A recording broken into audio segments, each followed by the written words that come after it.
As Dave mentioned, I'm Mike Drake.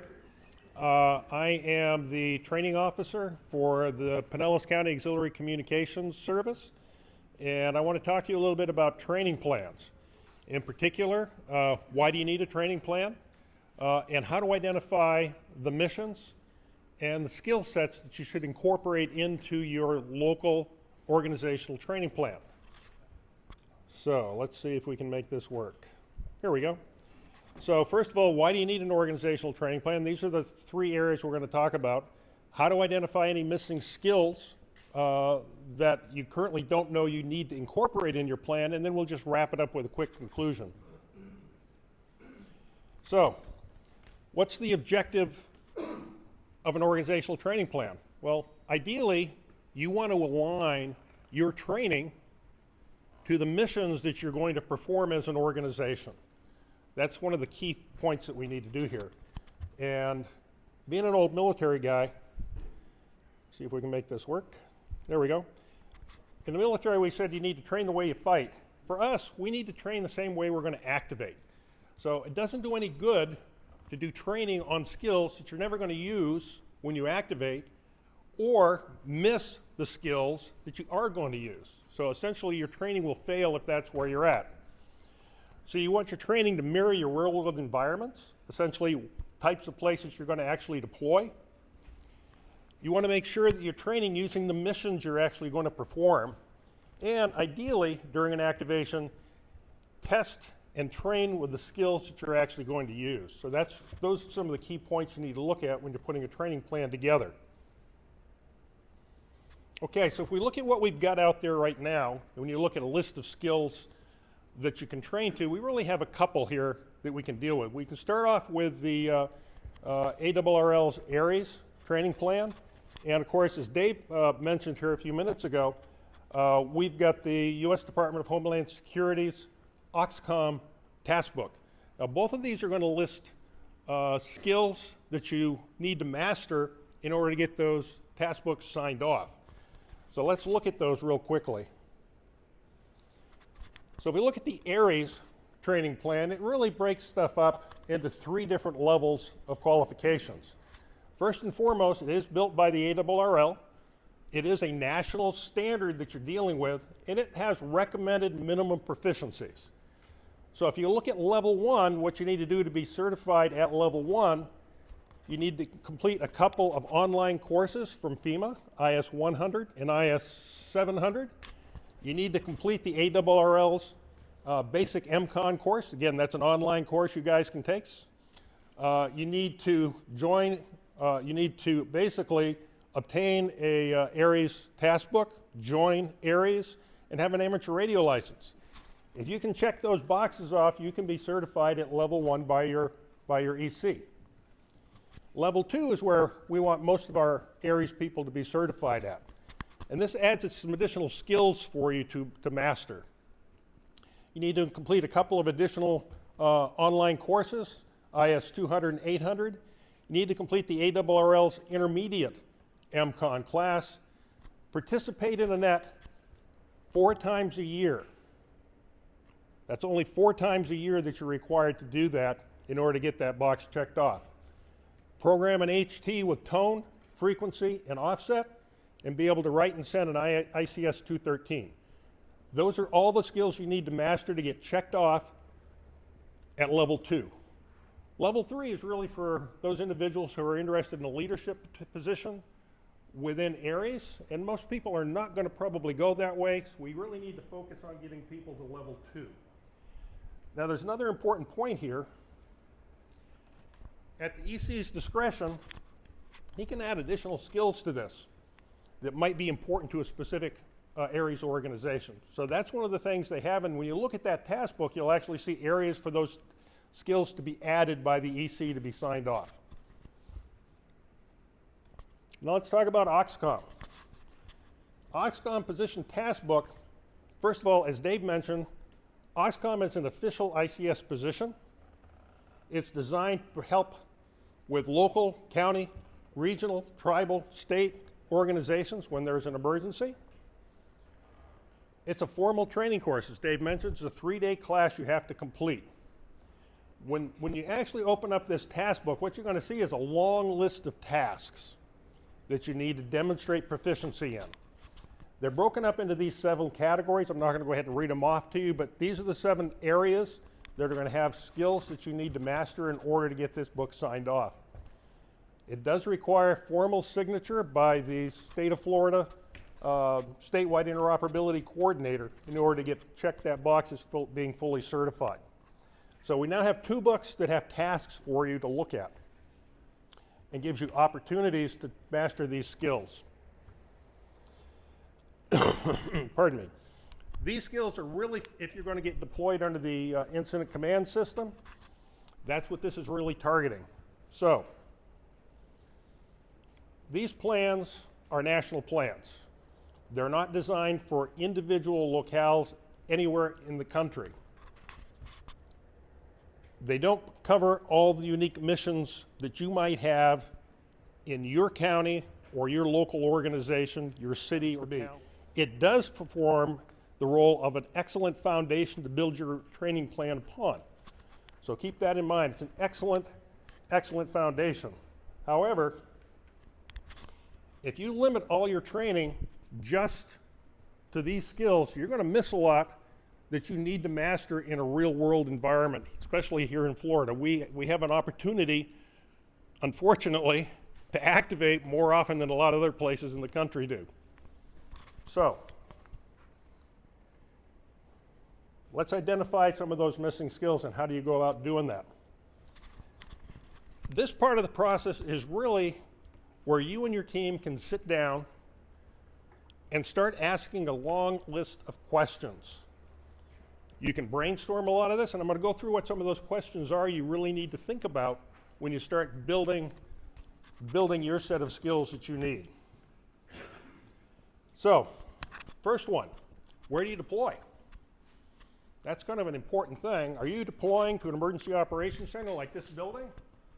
Well, that's a heck of a lot easier to deal with because this building probably has backup power. It probably has food and water. You're not going to have to bring a tent and a sleeping bag to sit outside and worry about. So where are you going to get deployed? They have a radio room. They already have antennas on the roof and radios. That's one type of deployment location. You could get deployed out in a parking lot to support an ICC where you have to bring everything with you. So sit down and look at where could I potentially have a team deployed. And when you look at that, every one of those locations is likely to have a different set of missions to perform. So think about that as we go through here. What makes each of those deployment locations unique? What missions is each one of those sites going to perform?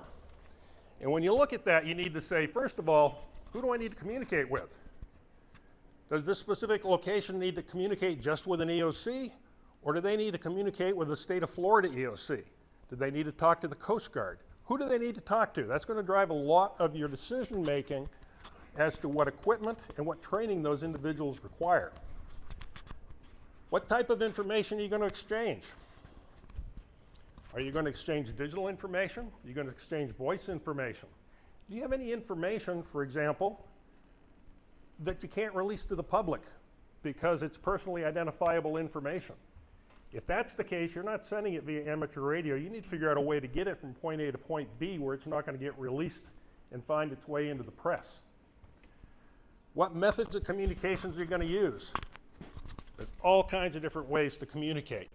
Anywhere from telephone to satellite to amateur radio, all kinds of them. Which ones are you going to have available to you and what do you need to complete that mission? Once you define your missions, what equipment are you going to need to complete those missions? And you're going to have to train people on all those different pieces of equipment. What skills do you need to do that? So once you know your mission, once you identify the skill, once you identify the equipment, now you have to say, what skills do I need to actually accomplish that? So all of these things are things you need to brainstorm and start writing up and realize you're doing this for every deployment location that you have when you go through here. And finally, none of this is going to work unless you can actually contact your people and get them activated. So what's your process for getting people activated, and are there specific skills they need to do just to get an activation going? For us in Pinellas County, Unless you're activated properly, you're not going to be covered by workman's comp. So it's sort of important that we check that box if that's done properly so that we know those people are covered if they get hurt. So let's go through these in a little bit more detail. Where do you deploy? What makes a specific location unique? You could probably, in many cases, lump a bunch of stuff together. You look at power. Does this type of deployment location have commercial power? If it does it have backup power? Am I going to have to worry about either generators or batteries or something else that I need to train people on? How about an existing communications infrastructure? Are the radios already there? Are there antennas already there? What do I have in place? And not only that, do I have to worry about keeping it out of the rain? Or am I going to be in a building like this? Do I have to bring a tarp to ensure my radio doesn't get wet? Dormitory facilities. This may seem like a minor thing, but this drives the Go Kit, personal Go Kit, not your radio Go Kit, but the personal Go Kit you have to take with you. When I get deployed to the EOC, I don't have to take a heck of a lot with me other than generally a change of clothes and some hygiene stuff. They have a nice dormitory, they've got a beautiful place to eat, I got power, I got water, I got all the nice stuff. That's not what I hear from the people that I send to the evacuation shelter. It isn't quite as nice. And if we send people out to an ICC location, which may be, for example, like in a parking lot, they have to bring everything with them, and that personal Go Kit may also require steel-toed shoes, hard hats, and other things. So look at the deployment locations. All of that's going to make a difference as to the skills that they need for those different deployment locations. We can lump together. We lump all our EOS or all our emergency evacuation shelters together as a deployment location type. So look at it that way. So when we looked at Pinellas County, we came up with 4 categories. We have our evacuation shelters, and they're pretty much all the same. They're in our schools. They all have antennas on the roof already. Woo-hoo, we don't have to install antennas. They all have commercial power, and we have a handful of them that don't have backup power, so people are going to need to know how to do batteries at those locations. Critical infrastructure sites, when we started looking at those, and we said, well, what about our hospitals, our municipal EOCs, our fire stations, etc.? And we looked at all the criteria for those and said, well, they're all pretty much the same from those environmental parameter standpoint. So if I train them on a skill set, they needed a hospital, those same people can go to a fire station, and there are no additional things they need to do if they're going to get deployed there. Our deployable comm centers, which go to ICCs and points of distribution sites, those are my parking lot people. They need to bring everything with them that they could possibly use, so there's a lot more that they need to deal with. And of course, the emergency operations center is where they tell me I have all the good food. So don't have a big problem with that. The skill sets at each of those are quite a bit different though. My evacuation shelters basically just talk to my EOC. Not a big deal. My critical infrastructure sites, municipal EOCs, well, they might talk to the EOC as well, county EOC, but they may need to talk to their CERT teams. They may need to talk to their fire departments. So they've got additional missions that they have to worry about. So who do you need to communicate with? I made a list of people you might need to communicate with. It's a pretty long list when you think about it. These are all the organizations that we might be asked to talk to. Local EOCs, municipal EOCs, regional EOCs, state of Florida EOC, those are just the EOCs you might get asked to talk to. Does Hillsborough need to talk to Pinellas? Probably at some point in time. Do we all need to talk to the state of Florida EOC? Well, if you're in Pinellas County EOC or the Hillsborough EOC, we probably are going to be on SARNet, but my evacuation shelters are not going to be listening to SARNet. That's not their mission. Their mission to exchange information just with the local EOC. We just did an exercise this last week where we talked to TICO from the Pinellas County EOC, public utilities. So these are all people you might need to talk to. So when you look at each of your deployment locations, make a list.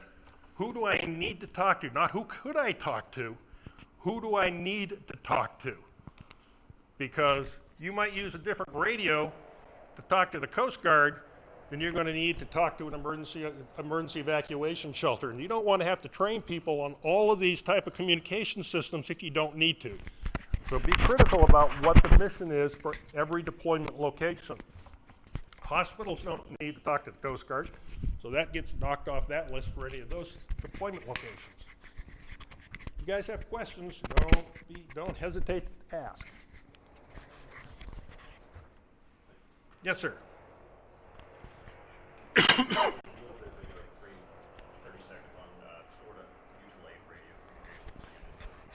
Mark units? Yes, he's asking what is a MARC unit. A mutual aid radio communication unit is a portable unit. There's actually one right here in Hillsborough. Is the MARC unit stored out here, Bill? It's actually out back. It's a trailer. The fire department lugs them around. We have 6 of them, 7 of them here in the state. And essentially they have a 100-foot tower, they have a generator, and they have repeaters in them. They also have a cache of radios. So they can go into an area, let's say, that has knocked down the whole public service radio network, come in, set that up, and they can bring essentially emergency operations back online with some radio stuff.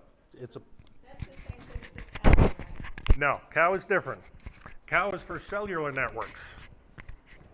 So that would be like a cell tower on wheels.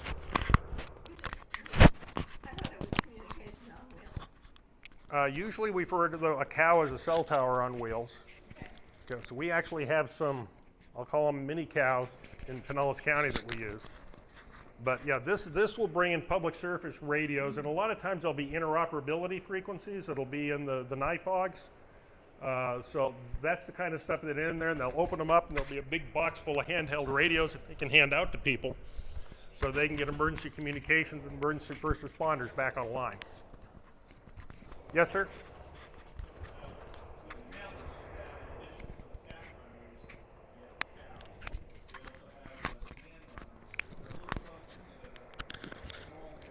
Right, so he's saying in Pinellas County, we have mobile satellite systems that we can set up that actually are portable cell towers. We use geosynchronous satellite systems with them, so we have those. We also have what we call command runners, and it's basically a large unit that is full of different radios. So it has everything from police to fire to Coast Guard to amateur radio and the rest. So we have all of that in some of our equipment in Pinellas County.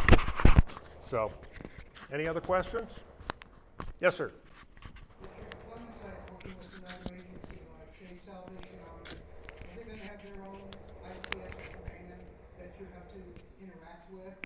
That's interesting because we're getting ready to do an exercise this summer. We're working with the American Red Cross. Yeah, they got their own forums. They've got some of their own infrastructure. So we're going to be doing a little bit of training with them this summer. So yeah, you're likely to see that. They may not have a communications infrastructure.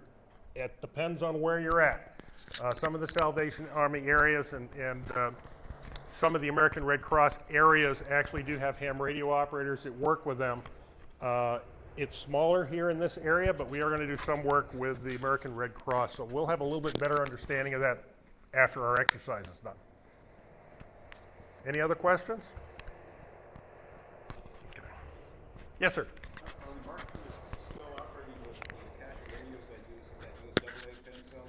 I have no idea what they're using for batteries. That they might. I actually do not know what they've got for cache radios today. Yeah. Okay, types of information. This is going to drive some of your equipment as well. Are you going to just what a tactical message? And the tactical message in this case is I called Dave, who happens to be at a evacuation shelter, and says, "Hey Dave, is the air conditioner back online?" He says, "Yeah, Mike, it's back online." That's a tactical exchange. Formal message traffic would be like a numbered ARRL radiogram. Now you got to keep track of something and you're actually sending a formal radiogram or an ICS 213 message. Now you can send those by voice, you can send those digitally. I would strongly recommend if you get a very long ICS 213 that the last thing you want to do is send it by voice. My preference would be digital. If I can't do digital, I'm going to ask if somebody knows how to do Morse code, because that's easier to do than voice. Voice has got a lot of problems with long messages, especially if you got complex terms. If somebody says, hey, we need drug XYZ and it's that long. Think about sending those types of things by voice. You also might need to have areas where you have confidentiality. Confidentiality means I can't broadcast this in the open because probably the radio stations and the news outlets are listening to my ham radio broadcast. I don't want them to know what we're about to say because it could be personally identifiable information. It could be information about we've got casualties. That kind of information doesn't get sent in the open. So how do you do with that? How do you deal with that? So you're not going to deal with that with amateur radio, so this is going to drive you to a different solution. Might mean we have to go to shares. Shares has mechanisms to send information in a confidential way. Or you might need to use some other mechanism like an encrypted channel on a P25 network. These are the types of things you need to understand when you're actually setting up your networks and your missions, because this is going to drive your training. Okay, methods. I came up with a short list of the different types of ways you might be able to communicate. And this is going to drive systems and skill sets that you're going to need to learn based on your missions. You got amateur radio. Are you going to restrict it to just analog? That's pretty easy. Most everybody can do analog. Or are you going to say, my missions require DMR or NXDN or fusion? What are you going to do as far as VHF, UHF data? Are you going to do WinLink? That's fine. Are you also going to ask them to do RMSs? Or how about peer-to-peer? Is that going to be a skill set they're going to be required to learn? You got HF radio and HF data. Which modes are they going to have to learn? If you decide, well, we're going to use MT63, you now got to train everybody on MT63, and then you got to pick a program that does MT63 and make sure everybody knows how to use it. Then got shares voice, shares data. How about satellites? Cellular systems, VoIP, internet. Those are all communications tools that you might be asked to support when you get deployed. P25 systems, you can talk directly to the police and fire department. VHF marine radio, that's what you're going to use most likely to talk to the Coast Guard. And of course, GMRS and FRS, if you're going to talk to maybe your CERT teams. You can't guarantee they're all going to be on amateur radio, so you might need people who have those licenses to deal with that. So think about this when you're putting together your missions and who you're going to talk to and how you're going to do it. Equipment. We talked about all the methods. Here's some of the equipment you might need to address. Amateur radio, VHF, UHF, HF amateur radio. Why did I list shares separately? Anybody can answer that? You can't talk on shares frequencies with a ham radio that hasn't been modified. Those require special modifications to operate outside the ham bands. Those are government frequencies outside the ham band. They have to be modified for that. GMRS. GMRS, what type of a license do you get for GMRS? Can I get a GMRS license for this station back here in the corner? No. GMRS is a personal license, it's a family license. That's who gets the license. You can't have a club license for GMRS. If you're going to do GMRS, you have to have people with GMRS licenses at that site. FRS, you don't need a license. P25 systems, you're going to get that most likely from your served agency.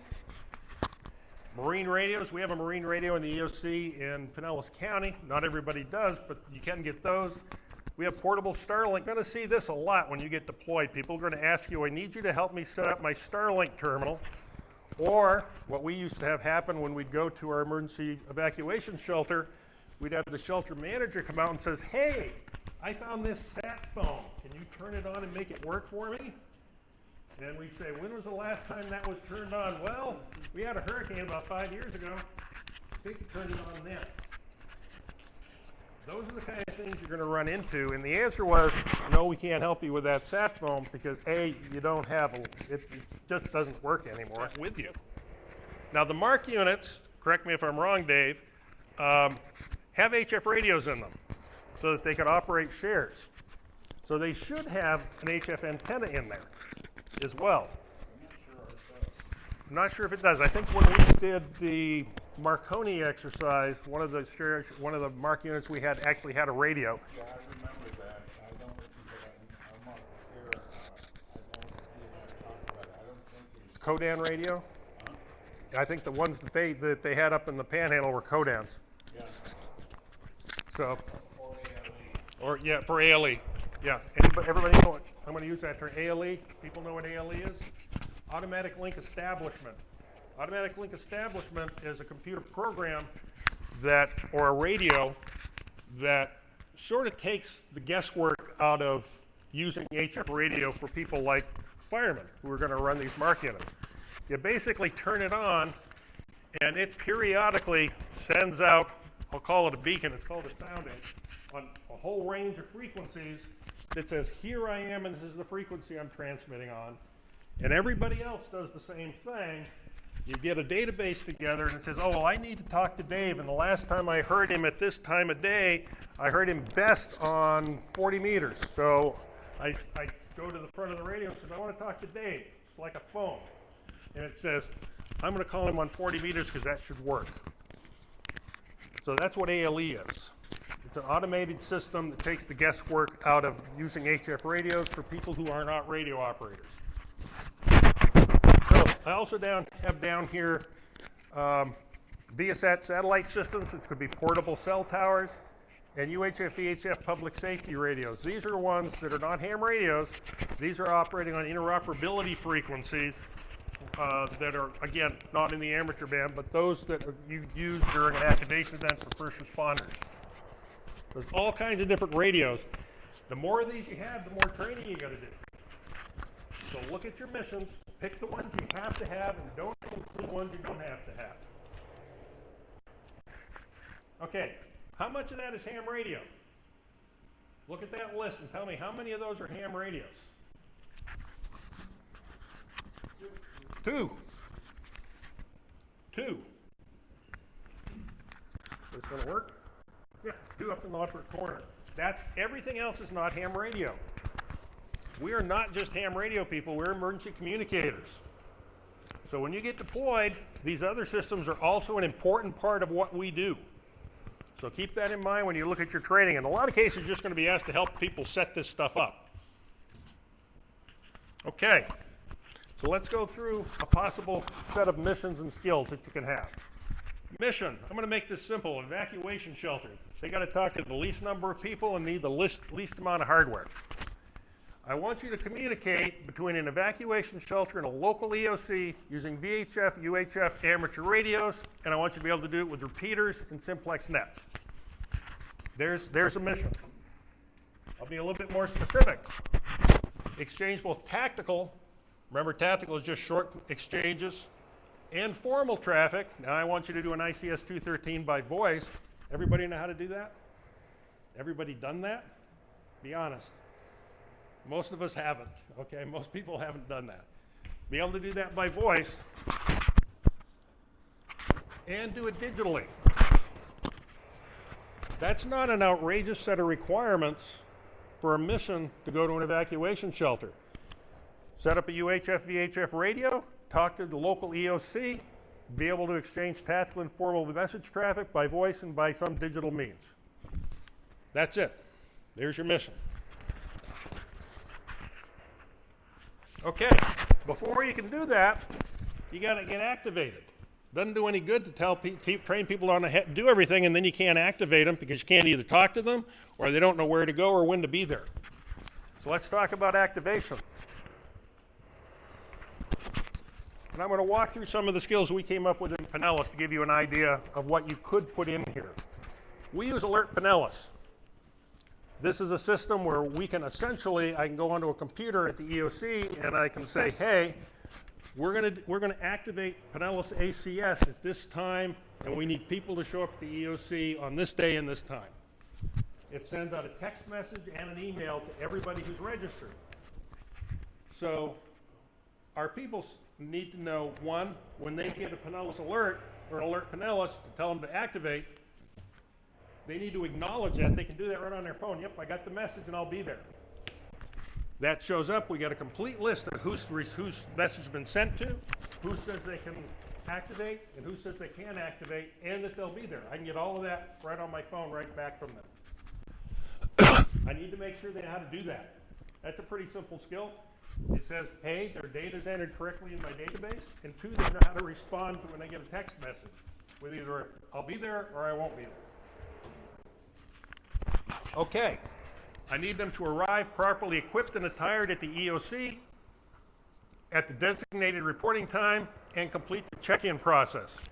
Check-in process is really important. I need to make sure they're on workman's comp. I also need to make sure that they brought their personal go kit that's appropriate for where they're going.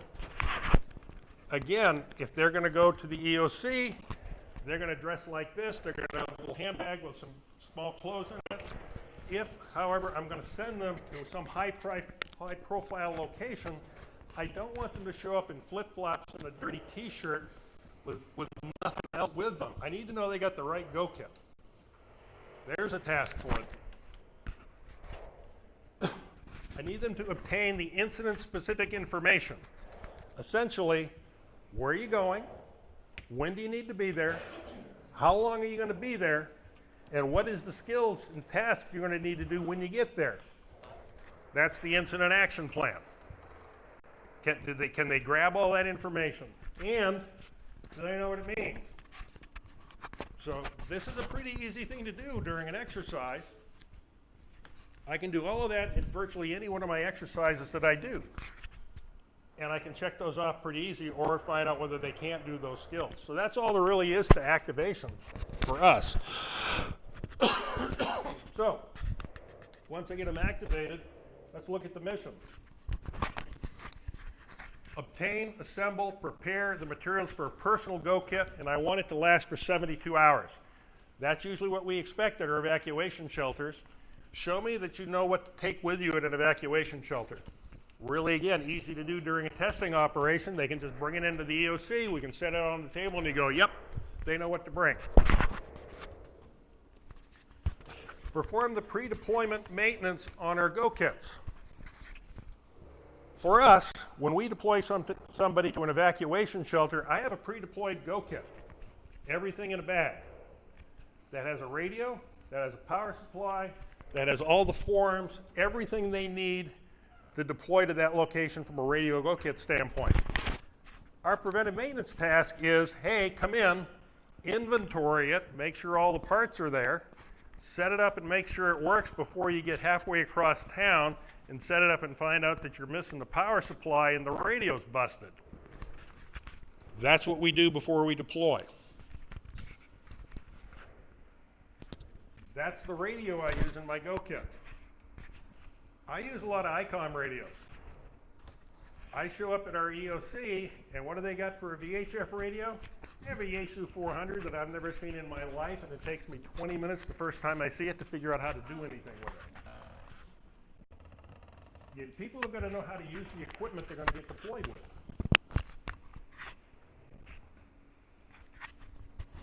Can they set up a radio station at an evacuation shelter?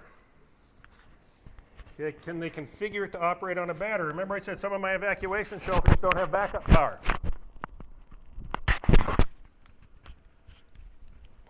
Can they send a priority and a routine message? Do they know how to use precedence? In most cases during an activation event, we only use priority traffic. After an event where we might be sending radiograms that say, hey, everybody is okay, those could revert back to either welfare traffic or routine traffic. Do they know how to use tactical call signs? Everybody thinks they know how to use tactical call signs until you get on a net and you find out people don't know how to use tactical call signs. This is something we can practice a lot all the time, but something that's really important when you're running a large net. I don't want to know the call sign of every operator at all 26 evacuation shelters in Pinellas County. I want to say, Largo, hi, this is the Pinellas EOC, and I don't care who's the operator there at that hour of the day. So you need to know how to do that and then when to inject your actual call signs. And can they use WinLink to send tactical and informal message traffic to and receive it from our EOC? These are the kind of skills that you can start putting together and test. There's a couple more and then we're done. Do they know how to fill out a 214 and a 309? Those are sort of important documentation for any deployment. Can they demonstrate how to go on contingency modes? What happens when your repeater gets blown down?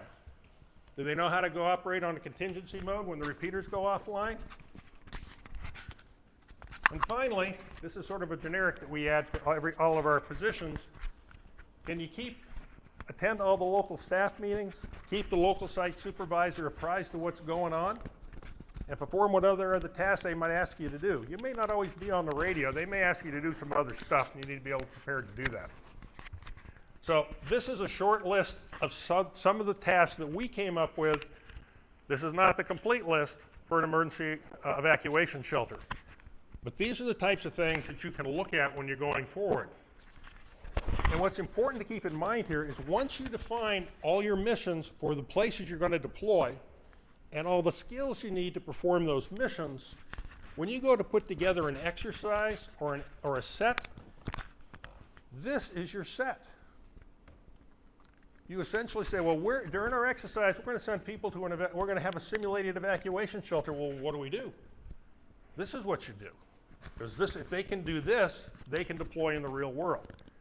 So to a large extent, not only are you defining your training, but you're defining how to do your testing afterwards to make sure people can actually do those jobs. So let me wrap stuff up.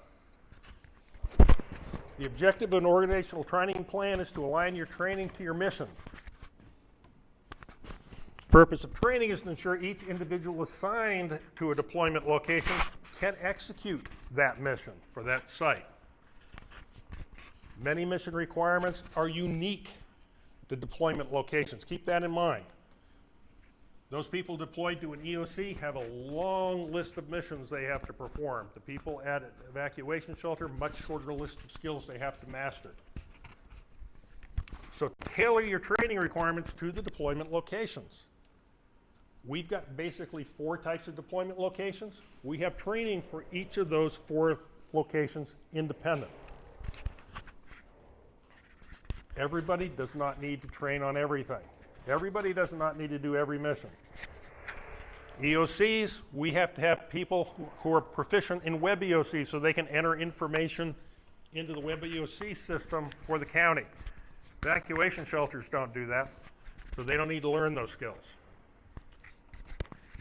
Bottom line is train the way you activate. Use the same skill sets to train that you're going to use in the real world. Now, if you want, you can go to our website. I do have a full training plan for Pinellas County up there that's broken up and shows all this information in detail. Help yourself. It's right on our website. We got a lot of stuff out there. Feel free to look at it and take whatever you think is beneficial to you. That's all I got.